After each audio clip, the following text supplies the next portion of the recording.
चलिए बच्चे आ जाइए। नमस्कार दोस्तों, मैं अशोक सिलेक्शन एक्सपर्ट में तहे दिल से आपका स्वागत करता हूँ। बालक, हम लोग जानते हैं कि बहुत अच्छी वैकेंसी कुछ यहाँ पे हमें देखने को मिल रही है, जो कि मैं बात कर लेता हूँ। यहाँ पे एमपी आईटीआई अनुदेशक के लिए यहाँ पे वैकेंसी हमें देखने को मिल पा रही है। अगर मैं बात कर लेता हूँ सर, इसका पूरा का नाम अगर बात कर लेते हैं, यहाँ देखिए, कार्यालय संयुक्त संचालक कौशल विकास औद्योगिक प्रशिक्षण संस्थाएं इंदौर संभाग में मेहमान प्रवक्ताओं हेतु ऑनलाइन आवेदन पत्र आवेदन करने का विभाग। कहने का मतलब मेरे बच्चे, यहाँ पे मेहमान प्रवक्ताओं के लिए आपके सामने वैकेंसी देखने को मिल रहा है। तो मेहमान प्रवक्ता कहने का क्या मतलब है बालक? कहोगे सर, यहाँ पे जो हमारे एमपी आईटीआई टीओ है बालक ना, इनके लिए कुछ संविदा पे वैकेंसी, या मैं बोल सकता हूँ कि आउटसोर्सिंग के माध्यम से कुछ वैकेंसी निकाली गई है, ठीक है। उन्हीं वैकेंसी के लिए ये हमें देखने को मिल पा रहा है। उन्हीं वैकेंसी के लिए बालक यहाँ पे हमें वैकेंसी देखने को मिल पा रहा है। अगर मैं बात कर ले इसमें क्या क्या एलिजिबिलिटी है, क्या क्या कब तक फॉर्म फिलअप हो जाएगा बालक, तो हम लोग सभी विषयों पे चर्चा करेंगे। हम लोग आगे बढ़ते हैं, चलिए समझते रहिए, एक एक पॉइंट पर समझिए बालक। यहाँ पर अगर मैं बात कर लेता हूँ कि ये इंपॉर्टेंट तिथियां कौन कौन सी रहने वाली है, सारी इंपॉर्टेंट तिथियों पर बात कर लेता हूँ। जैसे यहाँ पे देखिए, इंपॉर्टेंट तिथियों में अगर मैं बात कर लेता हूँ कि यहाँ पे विज्ञापन जो आया था बालक ना, ये विज्ञापन हमारा आ गया था 2 फरवरी 2026 को ही आ गया था विज्ञापन। अब बात कर लेते हैं आवेदन प्रारंभ करने की तिथि कब है बच्चे। कहो सर, ये हमारा प्रारंभ आवेदन आरंभ करने की तिथि कितना है बालक? 5/2/2000 अर्थात 5 फरवरी 2026 से फॉर्म फिलअप होना चालू हो गया। लास्ट डेट कब है बालक? कहो सर, 20 फरवरी तक आपका लास्ट डेट है। तो अभी तक आपके पास समय है बालक। अगर अभी तक फॉर्म को फिलअप नहीं किए हैं तो जल्द से जल्द फॉर्म को फिलअप कर दीजिए, नहीं तो आप इस फॉर्म से वंचित हो जाएंगे, क्योंकि अभी समय है आपके पास, ठीक है। चलिए मैं बात कर लेता हूँ। अगर बालक आप फॉर्म में किसी भी तरीके से कोई त्रुटि कर दे रहे हैं, कोई गलती कर दे रहे हैं ना, तो आपका छटनी जो किया गया है, जो संशोधन किया जाएगा, ये हमारे कितनी तारीख का? 23 से 26 तक आपका संशोधन किया जाएगा, जांच की जाएगी। बात समझ रहे हैं ना? अब मेरिट हम जानते हैं कि ये बालक जो वैकेंसी होने वाली है, क्या इसमें सर रिटर्न एग्जाम होगा या बालक यहाँ पे मेरिट सिस्टम होगा? बालक ये मेरिट सिस्टम पे वैकेंसी होने वाली है, अर्थात आपका जो क्वालिफिकेशन है ना, उसी के अनुसार यहाँ पे वैकेंसी हमें देखने को मिलने वाली है, ठीक है। उसी के अनुसार आपका चयन किया जाएगा। तो मेरिट आपका कब बनेगा वाला? कहोगे सर, यहाँ पे 27 फरवरी को आपका मेरिट सूची जारी किया जाएगा। बात करते हैं प्रथम चरण का, यहाँ पे रिजल्ट कब आएगा वाला? 6 मार्च को यहाँ पे देखने को मिलेगा। 13 मार्च को हमें वाला यहाँ पे द्वितीय चरण को देखने को मिलेगा। फाइनल आपका सिलेक्शन जो होने वाला है, ये 23 मार्च को आपका फाइनल सिलेक्शन मेरिट यहाँ पे जारी हो जाएगा। इतनी बातें आप लोग बेसिक चीजें समझ पा रहे होंगे, ठीक ना। चलिए थोड़ा सा मैं आगे बढ़ता हूँ, यही मैं चर्चा कर लेता हूँ वाला कि यहाँ पे कुछ इंपॉर्टेंट चीजें दी गई हैं, जो कि मेहमान प्रवक्ताओं के आमंत्रण हेतु दिशा निर्देश जो यहाँ बात किया गया बच्चे, दिशा निर्देश की बात की गई है। इस पर हम थोड़ा सा दिशा निर्देश पर चर्चा कर लेते हैं, जो कि आपके लिए बहुत मोस्ट ये बातें हो जाती है, समझना जरूरी हो जाता है। यहाँ वाला सीधी सी बात है, यहाँ पे एकदम क्लियरफाई कर दिया गया है। इसमें जो वैकेंसी है ये हमारा 50% कौन से बच्चे फॉर्म को फिलअप करेंगे? कौन से 50% बच्चे डिप्लोमा वाले बालक यहाँ से रहेंगे। अर्थात मैं बात कर सकता हूँ बालक, यहाँ पे 50% हमारे डिप्लोमा स्टूडेंट रहेंगे, ठीक ना। 50% कौन से स्टूडेंट रहेंगे बच्चे? डिप्लोमा स्टूडेंट रहेंगे। और बालक जो बच्चा 50% ये हमारे कौन से रहेंगे? आईटीआई वाले बच्चे होंगे। ये हमारे कौन से बच्चे? आईटीआई वाले बच्चे रहेंगे, ठीक है। तो 50% डिप्लोमा, 50% आईटीआई वाले बच्चों के लिए ये पद हमें यहाँ पे देखने को मिल रहा है। अब ये बात, यहाँ से एक बात समझ लेना बच्चे कि यहाँ पे अगर मैं बोलूँ कि बालक किसी कारणवश से, जैसे आपका 50% जो बच्चा है, ठीक है, और ये 50% आईटीआई वाला बच्चा है, समझो कि अगर किसी कारणवश से आपका आईटीआई वाले बच्चों का मेरिट लो जाता है, तो उस समय बालक डिप्लोमा वाला बच्चा आकर के इसमें इंक्लूड हो जाएगा, जुड़ जाएगा। बात समझ रहे नहीं? ये आईटीआई वाले बच्चों के 50% के बाद बालक ये डिप्लोमा वाला बच्चा आईटीआई में जा सकता है, अगर मेरिट आपका लो होगी तो, ठीक। बट आईटीआई वाला बच्चा क्या डिप्लोमा वाले पोस्ट के लिए, अगर डिप्लोमा का मेरिट लो जाएगा तो क्या इसमें जा सकता है क्या? तो नहीं सर, आईटीआई वाला बच्चा डिप्लोमा पोस्ट के लिए नहीं एलिजिबल होगा, मगर डिप्लोमा वाला बच्चा आईटीआई वाले पोस्ट के लिए एलिजिबल है। इतनी बातों को समझ के रखना। कहने का मतलब मेरा ये है बालक, 50% इनको तो इनको छूट तो मिल ही रहा है, साथ में इसके साथ में अगर ये आपका मेरिट लो होता है तो यहाँ पे भी ये प्लस हो जाते हैं, यहाँ पे भी इनकी कुछ पदें यहाँ पे जुड़ जाएंगी। इतनी बातें को आप लोग समझते रहिए, ठीक है। तो कहने का मतलब यहाँ पे आईटीआई वाले बच्चे और यहाँ पे डिप्लोमा वाले बच्चे दोनों के लिए एलिजिबल हैं। क्या सर यहाँ पे सीटीआई मान्य है कि नहीं मान्य है?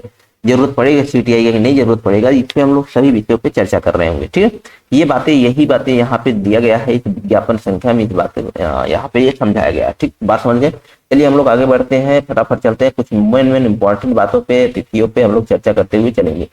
पदों के आरक्षण जानकारी देखिए, यहाँ पे कुछ आरक्षण की जानकारी दी गई है, आप लोग देख सकते हैं। जैसे सारे आपके इंदौर से वैकेंसी देखने को मिल रही है, डिस्ट्रिक्ट धार से हमें देखने को मिल रही है, ये भी धार से देखने को मिल रही है, ये हमारा खरगोन से यहाँ पे देखने को मिल रहा है, ये इंदौर से देखने को मिल रहा है। ये अलग अलग डिस्ट्रिक्ट के लिए हमें अलग अलग यहाँ पे पोस्ट देखने को मिल रहा है। यूआर के लिए एक पोस्ट, यूआर यहाँ पे एक पोस्ट, एसटी के लिए एक पोस्ट, और यहाँ पे एसटी के लिए हमें ये पोस्ट देखने को मिल पा रहा है। ये हमारा क्या है बालक का सर, ये हमारा व्यवसाय अर्थात ट्रेड का नाम है विंड प्लांट एंड टेक्नीशियन। यहाँ पे विंड प्लांट है, जैसे फाइनेंस है, एग्जीक्यूटिव यहाँ पे देखने को मिला। अच्छा, यहाँ पे भी देख लेना बच्चे, यहाँ पे अगर बात कर लेता हूँ कि यहाँ पे डिग्री डिप्लोमा वाले, यहाँ पे क्या हमारे डिग्री डिप्लोमा के साथ साथ क्या आईटीआई वाले हैं क्या? हाँ सर, आईटीआई वाले सब में आईटीआई वाले यहाँ पे इंक्लूड हैं, सब में आईटीआई वाले इंक्लूड हैं। इस बात को आप लोग समझते रहिए, ठीक ना। चलिए आगे बढ़ते हैं। यहाँ पे आवेदन अगर मैं बात कर लेता हूँ कि आवेदन शुल्क क्या रहने वाला है।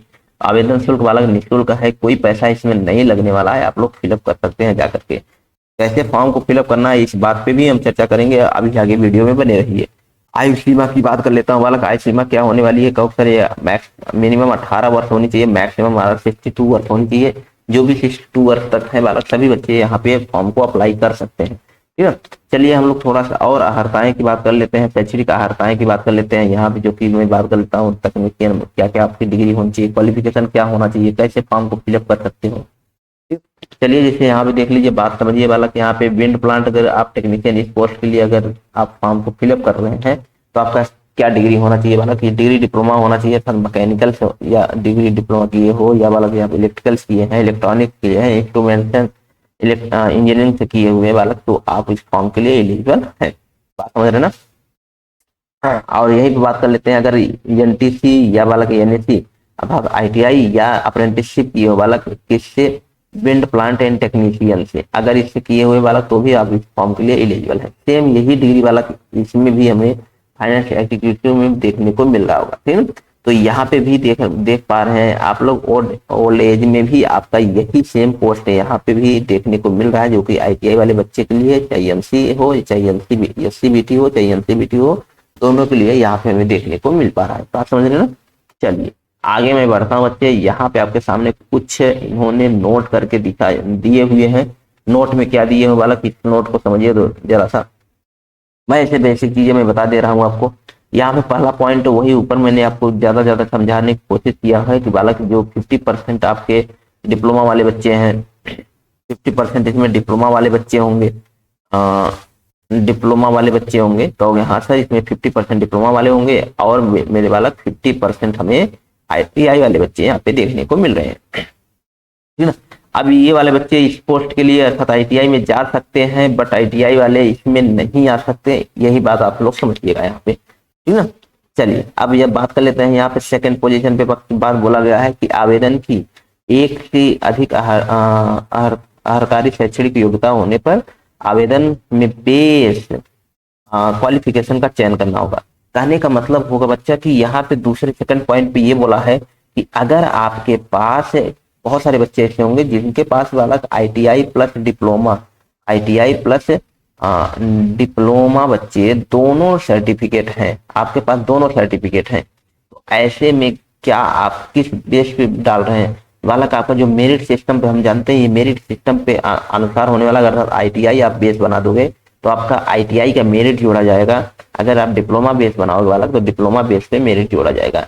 इन बात को आप लोग समझिएगा ध्यान से, जो बेस आप लगाएंगे, जो बेस आप जैसे अगर डिप्लोमा बेस पे कहेंगे तो आपका डिप्लोमा बेस पे आपका मेरिट जोड़ा जाएगा, आईटीआई पे नहीं जोड़ा जाएगा। बात समझ रहे ना। चलिए आगे बढ़े, अब हम आगे बढ़ते हैं। यहाँ पे हम लोग ऑनलाइन आवेदन कैसे करते हैं बालक, इसके लिए बात समझिएगा। ऑफलाइन आवेदन हेतु आवेदक का मध्य प्रदेश का अस्थायी होना अनिवार्य। यहाँ पे बालक बात को समझिए, बहुत इंपॉर्टेंट बात यहाँ पे बोल दिया गया। यहाँ पे ये कह रहा है बालक ना कि आपका एमपी का निवास होना कंपलसरी है। कहने का मतलब ये बालक जो फॉर्म है ये हमारा सिर्फ एमपी वाले बच्चों के लिए ये एलिजिबल है, अदर स्टेट वाले बच्चे इसमें एलिजिबल नहीं है। तो आप लोग बालक सभी बच्चे यहाँ पे जितने एमपी वाले हैं, एमपी वाले के लिए ये फॉर्म यहाँ पे देखने को मिल रही है। दूसरा कोई बच्चा फॉर्म नहीं डाल पाएगा, ठीक ना। यहाँ पे अस्थायी निवास मांगा होगा, कहाँ का, मध्य प्रदेश का अस्थायी निवास होना चाहिए। तो इस बात को आप लोग समझिएगा, पहले पॉइंट को, ठीक ना। चलिए, अब यहाँ दूसरी पॉइंट में ये बोला है कि बालक जो हमारा स्वप्रमाणित हमें प्रतिलिपियां जो हम डॉक्यूमेंट अटैच करेंगे ना, वो सारे डॉक्यूमेंट को हम लोग क्या करेंगे, स्वप्रमाणित करेंगे, अपना सिग्नेचर उस डॉक्यूमेंट पे लगा करके दे करके फिर उसके बाद हम लोग सबमिट करेंगे जो भी हमने जोन जहाँ चॉइस किया, जहाँ हमें भेजना है। बालक मैं अभी एड्रेस बताऊंगा कहाँ भेजना है, पोस्ट से, डाक से भी भेज सकते हो या हाथों हाथ भी जा करके दे सकते हो, ठीक है। चलिए मैं बात कर लेता हूँ यहाँ पे, सर हमें भेजना कहाँ है, आवेदन को हमें भेजना कहाँ है। बालक आवेदन भेजना है यहाँ पे, आप देख पा रहे हैं, कार्यालय संयुक्त संचालक कौशल विकास इंदौर संभागीय ITI इंदौर, नंदा नगर परिषद Indore Madhya Pradesh, pin code number 452011। ये आपका क्या है, एड्रेस है बच्चे। इसी एड्रेस पे हमें क्या करना है, भेज देना है। बात समझ रहे ना। चलिए, ITI एवं व्यवसाय ट्रेड की वरीयता अगर मैं बात कर लेता हूँ, यहाँ पे आपका क्या होने वाला है, ये तो सर सीधी सी बात है, ये मैं छोटी छोटी बातें थी जो कि हमने ऊपर ही बता दिया, इसमें कुछ खास बातें नहीं रखी गई हैं, मैं वही मेरिट आधार पे होगा, यही इन्होंने बात बोली है, ठीक है। चलिए मैं बात कर लेता हूँ, यहाँ पे आवेदन की जांच की जाएगी। आवेदन की जांच करने के बाद हमारा आवेदन की सूची बनेगा। अब यहाँ पे कुछ हम वरीयता की बात कर लेते हैं। आवेदन सूची की प्रकाशन, वरीयता एवं वरीयता सूची का प्रकाशन, अगर मैं बात करूं बालक किस आधार पे आपको यहाँ पे देखने को मिलेगी। चलिए, अगर आपको कभी किसी चीज की जरूरत है, कहाँ कैसे चेक करेंगे बालक, ये जा करके आपको सामने साइट दिया हुआ है www.mpskill.gov.in, इस पोर्टल पे जाकर के आप लोग चेक आउट कर सकते हैं, समझ सकते हैं, देख सकते हैं। मैं यहाँ पे कुछ इसकी जो मेरिट सिस्टम किस आधार पे इन्होंने बना रहे हैं बालक, इस पे अगर मैं चर्चा कर लेता हूँ। देखना, याद करना बच्चे, यहाँ पे आपके सामने बेस के अनुसार अगर ITI बेस लगाया हो क्वालिफिकेशन, तो ITI का आपका जो भी परसेंटेज होगा बालक, उस परसेंटेज का कितना 0.7% इंटू पूरा कर देना। अधिकतम मेरे बालक अधिकतम 70 अंक यहाँ पे जोड़े जाएंगे। अधिकतम कितने अंक, 70 अंक ही जोड़े जाएंगे। आप लोग परसेंटेज के अनुसार 0.7 का पूरा करते ना, जो भी अंक निकल पाएगा वो आपका यहाँ पे अंक हो जाएगा, ठीक है। चलिए यहाँ बात कर लेते हैं, क्या ATI, CTI, फिर ITW, फिर ITOT, फिर RPL, ये बालक अगर आपने ट्रेनिंग करके रखे हैं, जिनसे आपने ट्रेनिंग किया, जिससे जो हम जिसको हम लोग CTI NSTI बोलते हैं बालक, तो अगर ये सब ट्रेनिंग करके रखे हैं, इसके लिए आपको वेटेज मिलने वाला है, 3 अंक का आपको वेटेज मिलेगा, 3 अंक आपके जुड़ जाएंगे, ठीक ना। अगर आपने डिप्लोमा करके रखा है बालक, पॉलिटेक्निक करके रखा है, तो आपका 2 अंक आपको जुड़ने वाले हैं। स्नातक करके रखा है, जैसे बीटेक किए हुए बालक, इंजीनियरिंग में स्नातक था, मैं बोलूँ कि कॉमर्स करके रखे हैं, तो ऐसे के लिए मेरे बालक यहाँ आपको 5 अंक यहाँ पे देखने को मिल रहा है। एमटेक किए हुए बालक आपको कोई अंक यहाँ पे देखने को नहीं मिल रहा, तो एमटेक वाले बच्चों के लिए 1% आपको एक्स्ट्रा नहीं मिलने वाले हैं, ठीक है। यहाँ पे मैं बात कर लेता हूँ कुछ अनुभव प्रमाण पत्र के, यहाँ पे बात करते हैं अनुभव प्रमाण पत्र के बारे में। देखना या इस बात को समझना बहुत ही मोस्ट इंपॉर्टेंट बात हो जाती है बच्चे, इसको इंस्टॉल लगा लेना ताकि आपको ज्यादा से ज्यादा ये बात समझना है। यहाँ पे बालक यहाँ पे दिया हुआ है, स्पष्ट रूप से लिखा हुआ है ना कि आपका जो अनुभव प्रमाण पत्र होगा, ये प्रति वर्ष, मैं यहाँ पे लिख देता हूँ बालक, 1 वर्ष में आपको कितने अंक दिए जाएंगे, तो सर ये 4 अंक हमें यहाँ पे निश्चित किए गए हैं। 1 वर्ष में कितने, एक वर्ष का एक्सपीरियंस अनुभव होने के बाद 4 अंक आपके दिए जाएंगे, ठीक ना। अर्थात 5 साल का अनुभव तक आप ही लिया जाएगा, 20 साल मैक्सिमम इन्होंने 20 अंक तक ही देंगे, अर्थात 5 साल एक्सपीरियंस लगा सकते हो, 5 साल से ज्यादा भी लगा सकते हो, मगर मैक्सिमम आपको 20 अंक ही मिलने वाले हैं। 5 साल ज्यादा होगा तो आपको 20 ही अंक मिलेंगे, इससे ज्यादा नहीं मिलेंगे, समझ रहे ना। अब इसमें भी एक बात और समझ लेना कि अगर बालक कोई किसी बच्चे के पास 6 माह से कम हमारा क्या होगा, एक्सपीरियंस होगा, उसका 0 अंक मिलेगा, उसमें कोई अंक नहीं मिलेगा। अगर 6 माह से अधिक का है और 1 साल तक है तो बालक 4 अंक यहाँ पे दिए जाएंगे, ठीक है। तो अब हर वर्ष के बाद आप बढ़ते जाइए तो 4-4 अंक आपका बढ़ता चला जाएगा। ये आपका अनुभव प्रमाण पत्र था।